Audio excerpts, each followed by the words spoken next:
How much do you need to retire early? Well, in today's video, I'm going to be walking you through a step-by-step process to help you figure out a pretty good estimate as to how much money you're actually going to need to have saved up for you to be able to retire early. And I'm also going to show you how you can learn whether or not your retirement is actually on track. In other words, is what you're currently saving for retirement in addition to what you've already saved for retirement, is that going to be enough for you to get to that retirement goal, whatever that may be?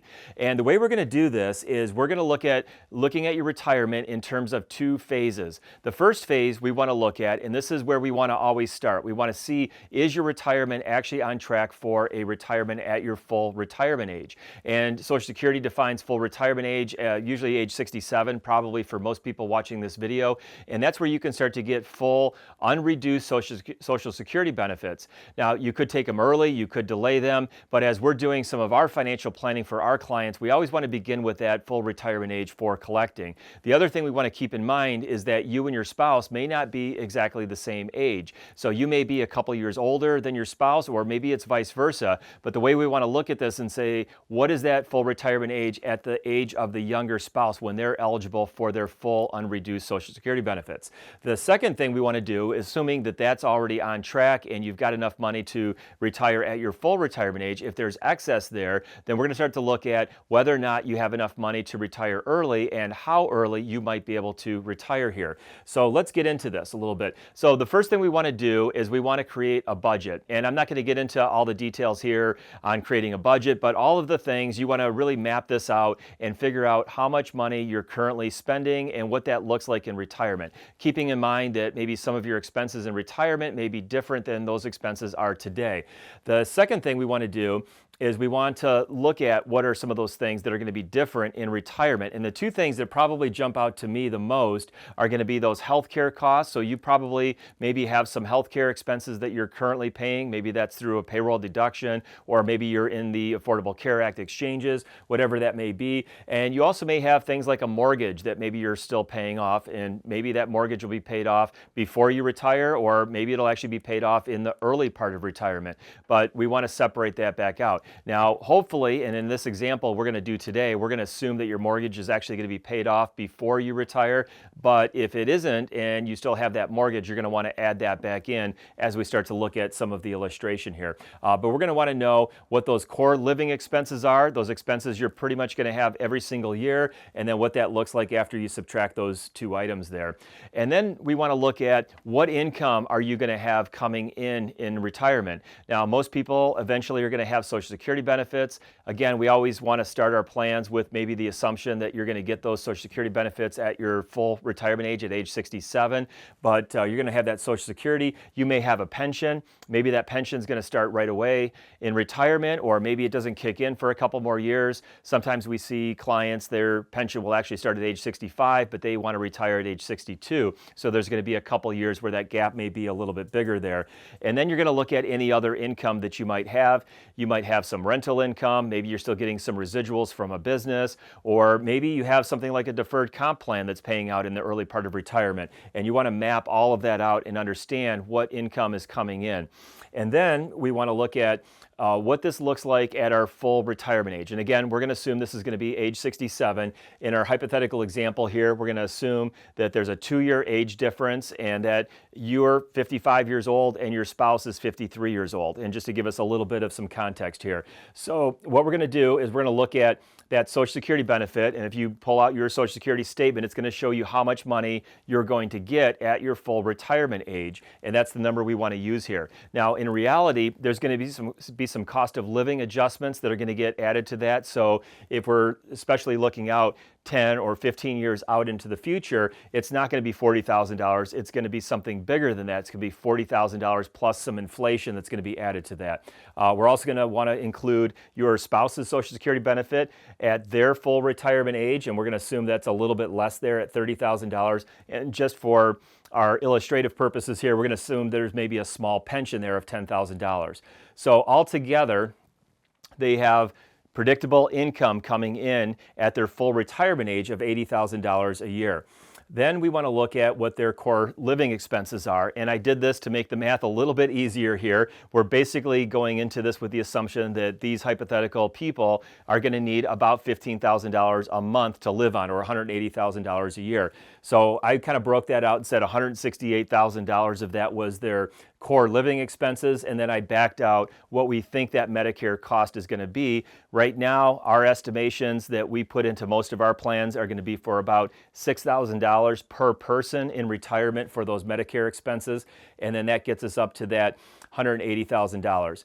Then we want to account for some taxes. And I know this gets a little bit complicated here. There's a lot of steps to it, but unfortunately, retirement planning is a little bit complicated. We're doing this kind of by hand, putting it up here on the whiteboard. But if you had access to some financial planning software, or use somebody like us that we do these high-end financial plans that has software that does all this, it does make it a little bit easier.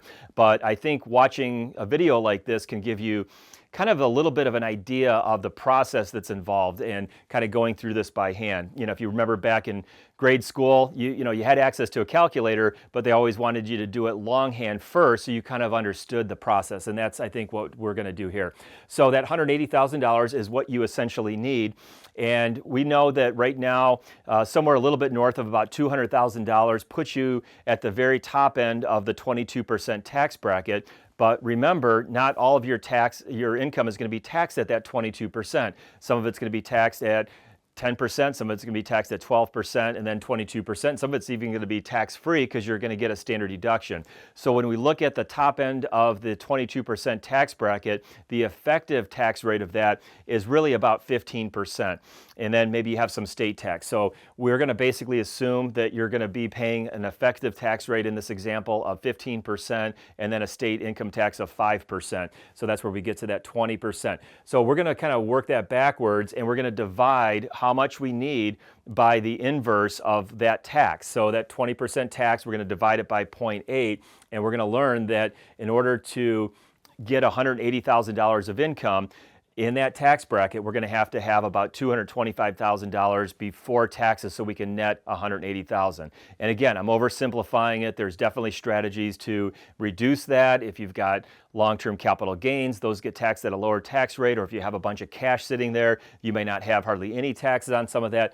But in this example, we're going to assume that's all going to be taxable at the ordinary income tax rate. So that $225,000 is how much we need before taxes, and then we're going to subtract out the $80,000 that we have coming in from that predictable income. And that leaves us with $145,000 of gap, essentially. So that's at our full retirement age, when everything sort of normalizes. You don't have to pay higher Medicare or higher healthcare expenses because you have to go into the exchanges. You're going to be on Medicare, your spouse will be on Medicare, and you're both going to be getting your Social Security benefits. So a rule of thumb you've probably heard, and I think you probably, if you watch my videos, have heard me talk about it as well, is going to be that 4% rule. And what that says simply is that if you limit your withdrawals each year to 4% or less of your portfolio, you'll have a pretty good chance that that money is going to last you for your entire retirement throughout the rest of your lifetime. So if we divide how much we need by 4%, that's going to mean that we're going to have $3,625,000 at our full retirement age to be able to retire with that amount of lifestyle. So to kind of work that out and see, the first checkpoint here is to see, is your retirement actually on track? If you're 55 years old and you have $3 million saved up across all of your different retirement accounts right now, and I know some of that might be Roth and traditional and non-retirement, but we're going to keep it simple. And let's say you're adding $40,000 per year to that.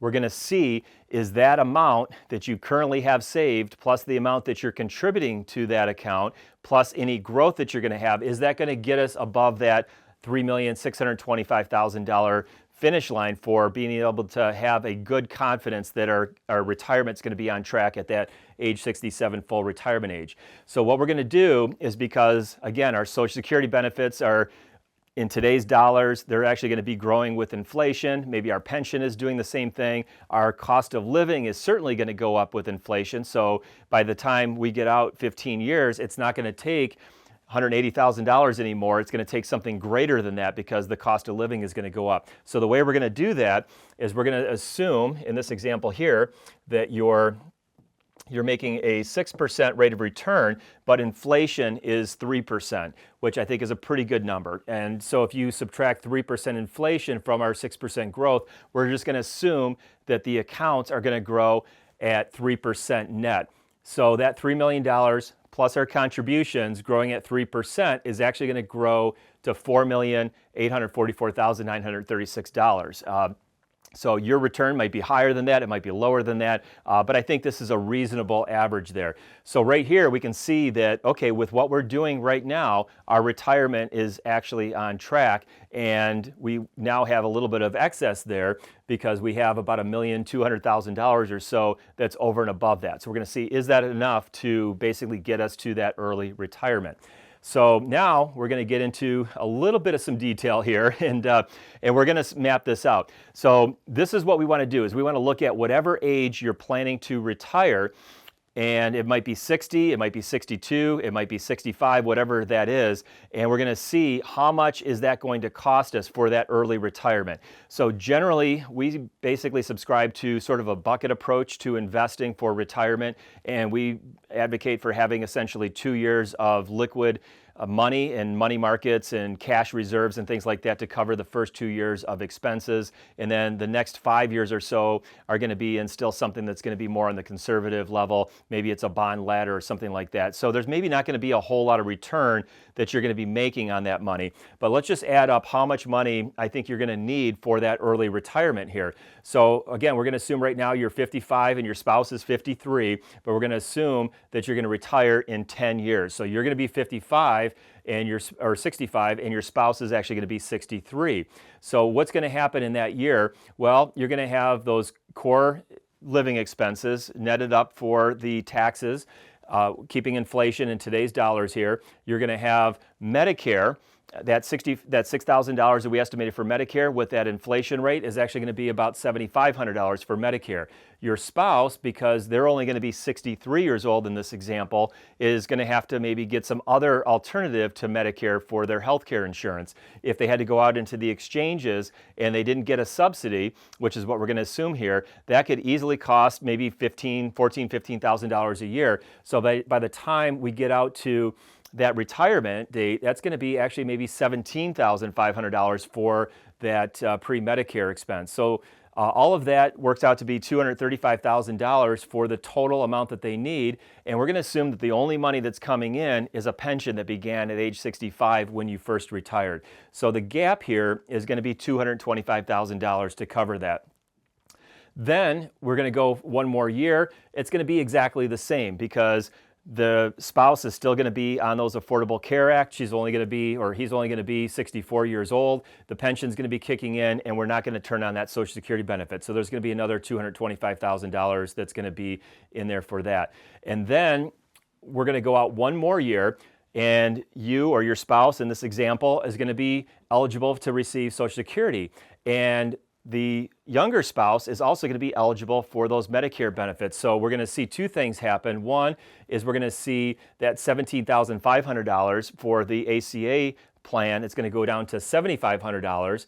And then that's going to drop our living expenses by $10,000 in this example. The pension's still going to be there, but we have another source of that predictable income. That's going to be another $40,000. So our gap is only going to be $175,000 this year. The next year, that's going to look exactly the same, and we're going to have another $175,000 there. So we have basically, I didn't add this up before, but $350,000 for the 2 years, and then $450,000. So basically, if we kind of add all that up, we're going to need $800,000 essentially to fund that early retirement. So in this example, and there's more nuances to this, of course, because we want to make sure we're accounting for all the inflation and the taxes and everything, and what that looks like if they retired a couple years earlier. There's going to be a couple years of those contributions that are not going to be there. But with $1,200,000 of excess that we had in that example between what they needed at full retirement age and what that current balance of their retirement accounts were going to be at, plus the contributions and the growth, then this person would probably be in pretty good shape to be able to retire on this early retirement. So kind of got into the weeds there a little bit, but again, I think the takeaway here is to separate your retirement into those two phases. And if you want that quick, simple math to see if your retirement's kind of on the right track, if you're on target for that, figure out how much is that retirement going to cost. What does that look like at your full retirement age, subtracting out any of those predictable income streams, and then kind of backing that into what you currently have saved for retirement, plus those contributions that you're making, and then the growth rate assumptions. And then you want to go through here and add up all of those different expenses. You might have other things that are going on here too. You might have a mortgage. Maybe that's going to be paid off 3 years into retirement, so you have a little bit higher expenses there. Or maybe you want to budget for some higher travel expenses in the first couple of years of retirement. It can really get involved and very detailed, and that's one of the things and one of the benefits of doing a customized financial plan where you have software that can map all of this stuff out, because it's going to lay it all out, and it's actually going to do a much better job of forecasting the taxes, the inflation, the growth of the portfolio, and all of those different things that are going on. So by the way, if you want to learn a little bit more about the financial planning that we do, we put together something called the Retirement Time Machine, and it's a high level, very detailed, very comprehensive plan for retirement that's not connected with where you choose to invest your money. And if you'd like to learn more about that, you can check it out at retirementtimemachine.com. So I'm Bill Lethemon for Money Evolution, and you can learn more about our company at moneyevolution.com. Thank you for watching, and look forward to seeing you back in one of our next videos.